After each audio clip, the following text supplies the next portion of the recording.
계속해서 2교시 시작하도록 하겠습니다. 이제 여기 표로 정리를 했어요. 그러니까 구분을 이제 재료, 그 다음에 시공, 원인을 구분했는데 균열의 원인을 재료적 원인은 여기 보면 시멘트 이상 응결, 이상 팽창. 그러니까 시멘트가 물과 만나면 반응을 하게 되는데 우리가 생각 이상으로 응결은 수축이 된다는 거, 팽창은 늘어난다는 거죠. 이런 것 때문에 균열이 발생할 수 있고, 그 다음에 콘크리트 치마 블리딩은 콘크리트 재료 중에 있는 무거운 그 자갈 같은 것들이 밑으로 내려가면서 블리딩은 재료가 분리가 일어난다.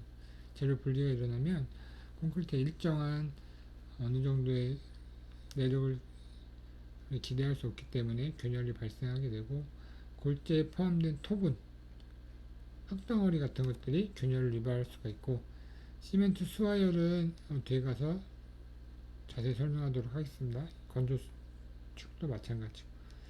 그 다음에 시공적 원인은 장시간의 혼합.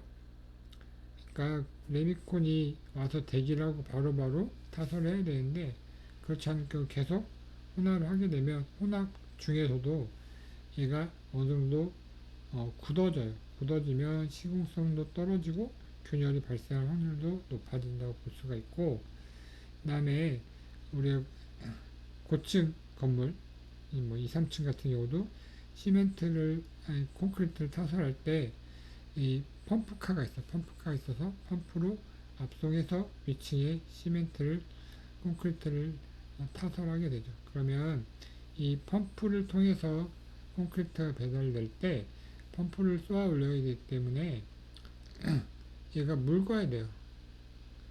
묽어야 되기 때문에 현장에서는 이제 물을 섞어서 좀 묽게 만든 다음에 펌프로 쏘아 올립니다. 그래서 잘 쏘아 올려지니까. 그렇게 되면 이게 콘크리트 배합할 때 정해진 양이 있잖아요. 물이 많아지게 되면 물의 증발량이 많아지면 물이 차지하는 면적이 넓어지기 때문에 나중에 양생될 때 물이 빠져나간 부분이 공극이 발생하고 그 공극 때문에 균열이 발생할 수 있는 원인이 됩니다. 그 다음에 이런 것들 보도록 하고 불균등한 타설, 그 다음에 거푸집 변형, 이런 것들이 시공할 때 주의해야 돼서 해야 되는 부분들이에요.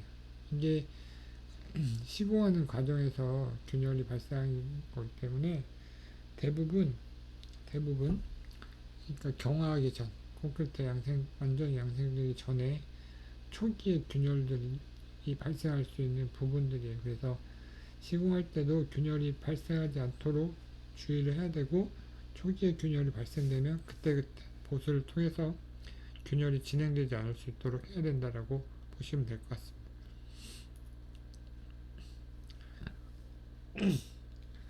사용 과정은 이제 구조물이 완공되고 나서 이제 경화 후 콘크리트의 변화, 균열이라고 보시면 될 것 같습니다. 온도 변화, 습도 변화, 당연히 콘크리트의 인장력을 발생할 수 있는 부분이겠죠. 이것도 마찬가지고, 콘크리트 면에 벽체가 있으면 바깥은 뜨겁고 안은 차가우면 벽체인데 얘는 차갑기 때문에 수축하고 뜨겁기 때문에 늘어납니다. 얘는 수축하고. 그래서 여기서 균열이 발생할 수 있어요. 경화가 완전히 된 후에도. 그 다음에 동결 융의 반복은 콘크리트 내부에 수분이 있을 때 날씨 때문에 수분이 얼면, 물을 얼면 온도가 팽창을 해요. 그러니까 부피가 팽창을 해서 밖에 있는 콘크리트를 밀어낼 수도 있고, 또 얘가 얼음 상태에서 물로 오게 되면 그 공간이, 넓어진 공간이 다시 주변에 있는 수분들이 흡수될 수 있고, 이런 부분들을 볼 수 있고, 표면 가열, 그 다음에 녹, 화학작용, 이런 것들로 균열이 발생할 수가 있어요. 내부의 철근이 녹이 발생하면 철근의 부피가 커져요. 부피가 팽창하면 주변에 있는 콘크리트를 밀어내면서 콘크리트를 깨지게 만들어요. 그렇게 되면 콘크리트와 철근의 접합력도 떨어지고 콘크리트의 부재 손실로 인해서 내력도 떨어지고 그렇게 됩니다. 그 다음에 구조적으로 원인을 보게 되면 하중이 커지게 되면 부재의 휨이나 전단이 발생하게 돼서 균열이 발생할 수가 있고, 그 다음에 우리가 부재를 설계할 때 구조 부재에 받는 하중을 계산하고 그 하중에 맞는 콘크리트의 사이즈와 철근의 개수를 설계를 해서 넣어주게 됩니다. 그런데 이제 그 시공이 잘못되었다거나 아니면 사용 중에 그 부분에 부재 부분에 예상치 못한 하중이 증가하거나 이렇게 되면 내력이 떨어지는 거죠. 반면 철근량이 부족하면 부재의 내력이 떨어지기 때문에 당연히 균열이 발생할 수밖에 없죠. 구조물에 부동 침하가 되면 집안이 침하가 발생하는데 한쪽만 침하가 되면 변형이 발생하죠. 그러면 구조물 전체에 변형이 발생해서 당연히 균열이 발생할 수밖에 없죠.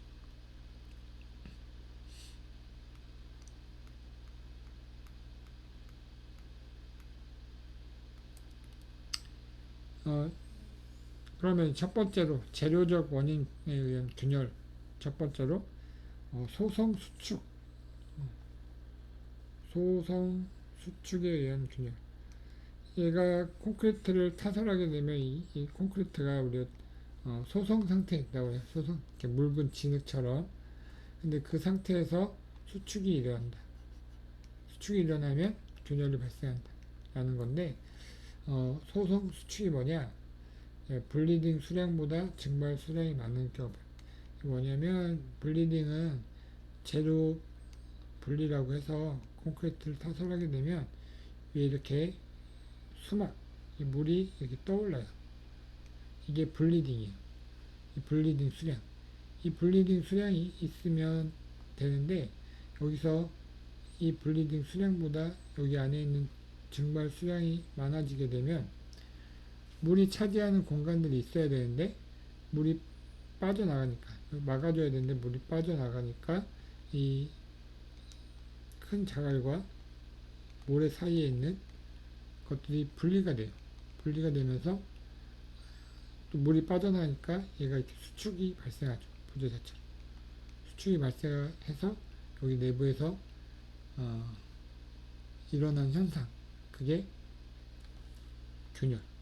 소성 수축 균열이라고 볼 수가 있어요. 소성 수축이 일어나는 경우는 여기 나와 있는 것처럼 블리딩, 재료 분리 때 발생하는 물의 양보다 증발하는 경우가 많은 경우. 어떤 경우가 있을까? 바람, 습도가 낮거나 건조하거나 온도가 높으면 물이 증발할 수 있는 최적의 조건이죠. 바람이 불거나 건조하거나 온도가 높으면. 그래서 이런 원인 때문에 증발 수량이 많아지고 이걸로 소성 수축이 발생하고 그걸로 균열이 발생하기 때문에 이런 균열 대책은 이 발생 원인을 제거하면 돼요. 급격한 수분 증발을 방지하기 위해서 방수포를 덮어준다든가 수분 상태를 유지하기 위해서 습도를 높이 수분 상태 유지는 건조, 공기 방지 이런 것들을 통해서 물이 증발 수량을 제한하는 게 대책이라고 볼 수가 있죠. 그래서 이런 소성 수축은 타설하자마자 1시간에서 4시간 사이에 발생하기 때문에 특히 얇은 판부재에서 발생할 확률이 높기 때문에 이 판부재를 타설한 후에 이런 주변 상태를 잘 조절해야 될 필요가 있습니다. 균열 현상은 여기 보면 수분이 손실되면서 이런 부분에 균열이 발생하는 거죠. 균열 쭉.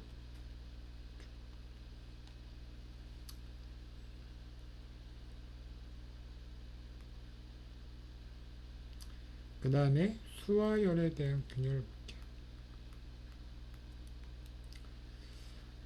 볼게요. 수와 열은 수와 반응 때문에 발생하는 열이에요. 수화 반응은 뭐냐? 물과 시멘트가 만났을 때 일어나는 반응을 수화 반응이라고 합니다. 수화 반응을 통해서 얘가 이러한 수산화 칼슘을 만들고 이것 때문에 콘크리트가 강 알칼리성을 띠게 되는 특징이 있습니다.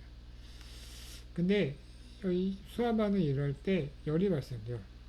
시멘트와 물이 화학 반응할 때 열이 발생하는데 그 열이 한 50에서 70도 내부에서 발생하고 이 고강도 콘크리트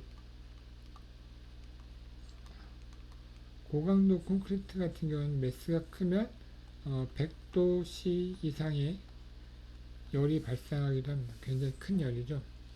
그러면 수화열이 발생하면 내부와 외부와 온도차가 발생해요.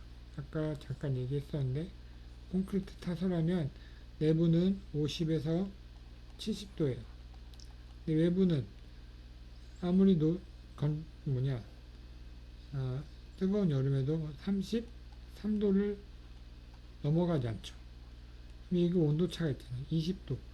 20도에서 최대 한 40도 정도 온도차가 발생하는데 이렇게 되면 높은 온도는 팽창, 내부는 팽창, 외부는 수축 이렇게 되면 균열이 발생하게 되는 거죠. 이거를 수화균열이라고 합니다.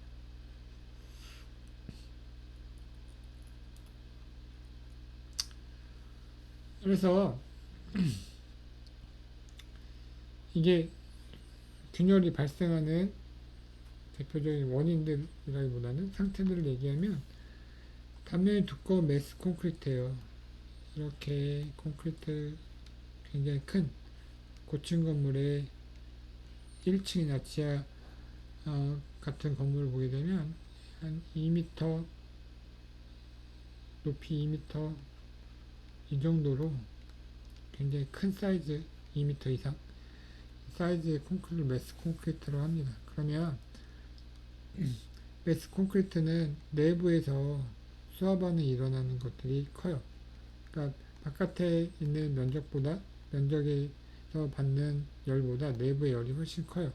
그래서 이때는 이 내부와 외부 차이가 온도 차이가 나고 그리고 이런 식으로 일정한 방향으로 균열이 나기가 쉽다는 거죠. 이렇게. 그래서 매스 콘크리트를 단면이 쓸 때는 이렇게 얇게 나눠서 이렇게 타설을 하게 되면 내부에서 발생하는 수화열의 크기를 좀 줄일 수가 있습니다. 그 다음에 다량한 수화 반응이라고 해서 콘크리트의 강도를 높이기 위해서는 물과 시멘트 있죠. 시멘트의 그 만나는 정도가 커야 돼요. 즉 다시 말하자면 시멘트 가루를 굉장히 작게 분쇄를 하는 거죠. 그러면 물과 만나는 면적이 넓어지면 수화 반응이 많아지게 되고 수화 반응이 커지게 되면 그만큼 강도가 높아지니까 이렇게 배합비에 따라서 수화 반응이 커지는 것들을 볼 수가 있고 그 다음에 우리가 빨리 강도를 발현해야 될 때 보통 빨리 강도를 발현하기 위해서는 뭐 조강 포틀랜드 시멘트라든가 이런 것들을 쓰게 되는데 그런 거 쓰지 않고 일반 포틀랜드 시멘트로 상당히 좋은 조기 강도를 확보하기 위해서는 수화 반응을 빠르게 시키는 거죠. 급격한 수화 반응은 급격한 강도 반응 이어지기 때문에 물과 시멘트가 활발하게 반응할 수 있도록 하게 되는데 이러한 다량의 수화 반응, 급격한 수화 반응은 큰 열을 발생시키기 때문에 그만큼 균열이 발생할 수가 있다라고 보시면 될 것 같습니다.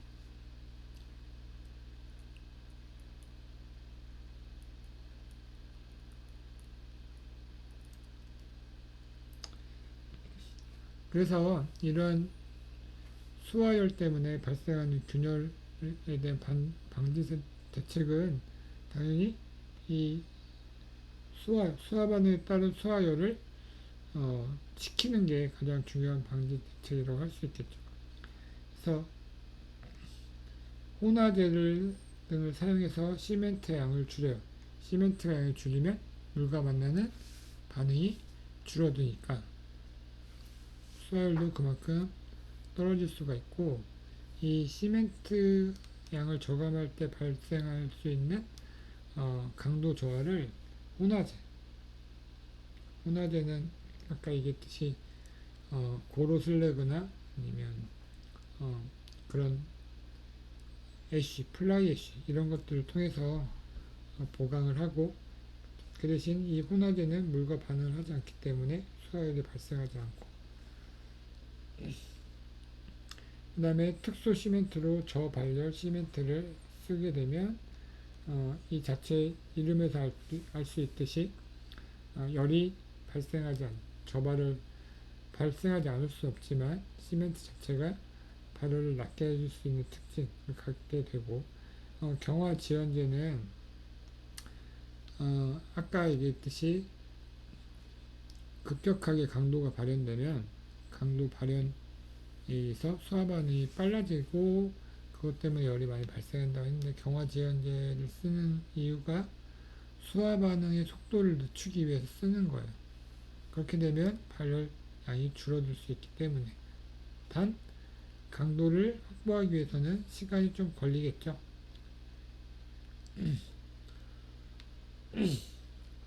그 다음에 콘크리트 구성 재료, 물, 시멘트, 모래, 자갈이 있는데, 그런 재료들을 찬물을 쓰고 냉각한 모래나 자갈을 쓰게 되면 내부에서 수화 반응에 의한 열이 발생해도 그 재료들이 차갑기 때문에 온도를 제어할 수 있는 그런 방법이라고 볼 수가 있고, 그다음에 아까 얘기했듯이 매스 콘크리트 타설할 때 분할 타설해요. 분할 타설해서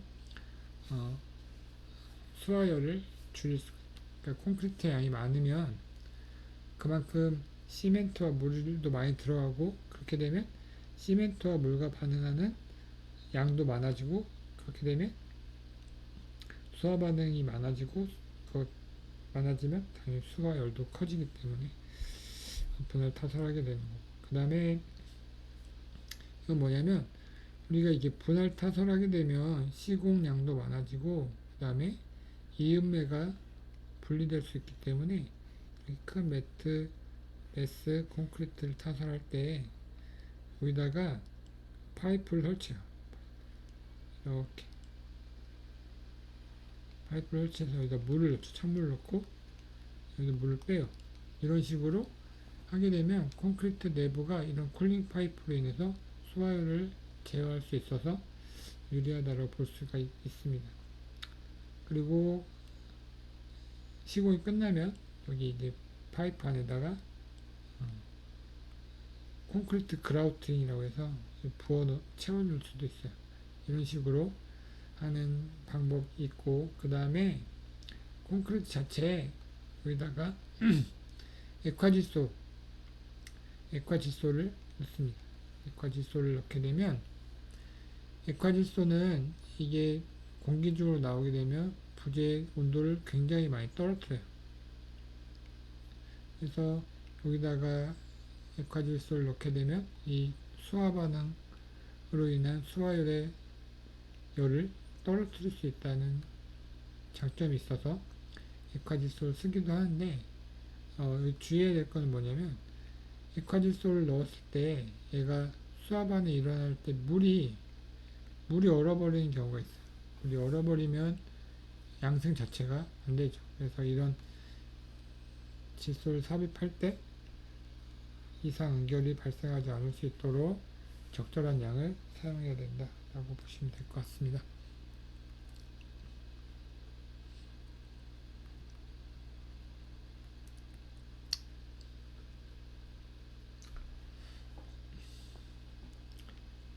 건조 수축을 볼게요. 콘크리트가 양생되고 경화되는 과정에서 어, 아까 수화 반응에서 수산화칼슘이 만들어진다고 했었죠. 근데 수산화칼슘이 만들어지는데 이 이뇨수는 이제 수산화칼슘이 만들어지고 남은 물 이게 여기에 흡수가 돼요. 흡수가 되면서 얘가 약간 겔 상태, 시멘트가 콘크리트가 겔 상태가 되는 거고 겔 상태로 콘크리트가 건조가 되면 얘가 수축이 돼요. 겔 상태로 되면 이 이뇨수가 수산화칼슘에 흡수되면서 그 물 수량이 줄어들어요. 수량이 줄어들면 이 수량 줄어든 것 때문에 얘가 수축이 된다라는 말이 됩니다. 이게 건조 수축이라는 의미고 발생 원인은 양쪽에 구속된 상태에서 수축이 하게 돼서 인장력이 발생하는 건데 이렇게 보시면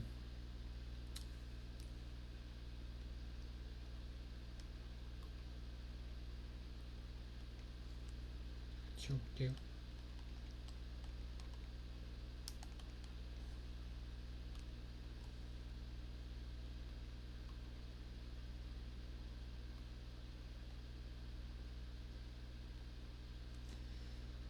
여기 이런 초기의 길이의 그런 콘크리트가 있어요. 근데 이 자유 상태로 넣게 되면 이게 이만큼 줄어들어요. 좀 과도하게 표현하긴 했는데 하여튼 줄어드는 마찬가지. 건조되면서 줄어드는 건데 이렇게 양쪽이 구속된 상태에서 콘크리트를 타설을 하게 되면 얘가 수축을 해요. 수축을 하기 때문에 이쪽으로 잡아당기는 힘 발생해서 인장력이 작용해서 여기가 균열이 돼서 끊어지는 거죠. 건조 수축 때문에 인장 응력이 발생하는데 그 인장 응력이 발생하는 인장 응력이 이 콘크리트가 부담할 수 있는 인장 강도보다 크게 되면 균열이 발생하게 되는 것이죠. 그리고 표면 내부 건조 수축의 차이 보면 이렇게 부재가 있으면 이게 그러니까 건조가 되는데 이 겉에서부터 건조가 되면서 속으로 들어가잖아요. 그죠? 그래서 초기에는 이 표면이 건조돼요. 건조되고 차츰차츰 안쪽으로 들어가는데 이 면적이 넓어버리면 여기 외부의 건조 상태랑 내부의 건조 상태가 달라지죠. 그러면 건조 상태가 달라지면 여기가 균열이 먼저 건조된 부분에서 균열이 발생할 수가 있어요. 왜냐면 얘는 아직도 수분이 많이 남아있기 때문에.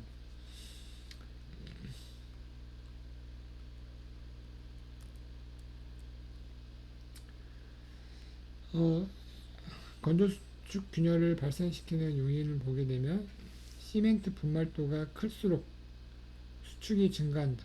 이유는 시멘트 분말도가 크면 옆에서 수화 반응이 많아지고 수화 반응이 많아지면 거기 생성되는 부산물이 많아지고 그래서 수축이 증가하고 그 다음에 단위 수량이 클수록 수축이 증가한다.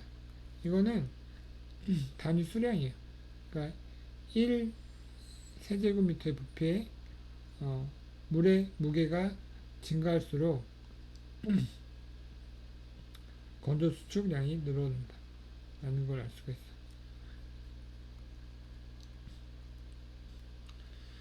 그리고 염화칼륨 같은 혼화제를 사용한 수축 증가는 염화칼륨은 아까 말했던 수산화칼슘이랑 비슷해서 이뇨수를 흡수하는 경우가 있어요. 그래서 수축이 증가하고 그 다음에 주위의 그러니까 건조하면 내부와 외부 사이의 건조 상태가 달라져요.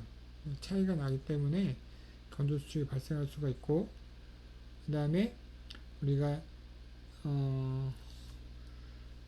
상대 습도 100% 또는 수중 양생 시 부피가 팽창한다. 부피가 팽창하면 균열이 발생할 수도 있다 라고 볼 수가 있는데 이런 요인들이 영향이 있고 대책은 당연히 현상을 보게 되면 이런 식으로 기둥과 보에 2, 3개월 정도 지나게 됩니다. 2, 3개월이면 콘크리트가 어느 정도 경화가 된 상태예요. 그때에서 이렇게 균열들이 작게 또는 크게 발생할 수 있는 것들을 볼 수가 있고요. 이렇게 계구부가 있을 때, 벽면이 있을 때, 얘 같은 경우에는 여기서 기둥이 잡아주기 때문에 얘가 수축하려고 하는데 여기서 잡아도 더 이상 수축하지 못하고 균열을 발생해요. 막기 위해서는 균열이 발생할 수 있는 부분에 이렇게 띄워서 타설을 하게 되면 막을 수가 있고, 여기도 마찬가지로 이렇게 균열이 발생할 수 있기 때문에 여기를 이렇게 철근을 배근한다거나 아니면 보강을 한다거나 이런 식으로 해서 균열을 막을 수가 있다 라고 보시면 될 것 같습니다. 자, 오늘 수업은 여기까지 하도록 하고 다음 시간에 계속 이어 나가도록 하겠습니다. 수고했습니다.